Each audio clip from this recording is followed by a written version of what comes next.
मुझे छोड़ के जाती हो अकेला, मैं तेरा गदेला, क्या लाल तुझे प्यारा नहीं।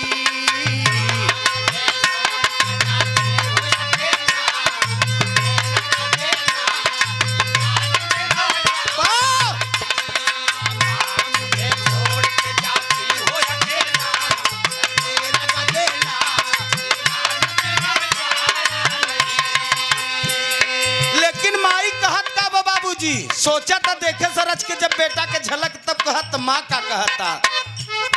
माँ ने अपने बच्चों के रो के पुकारे, मेरे नयन के तारे कि बेटा मेरा आया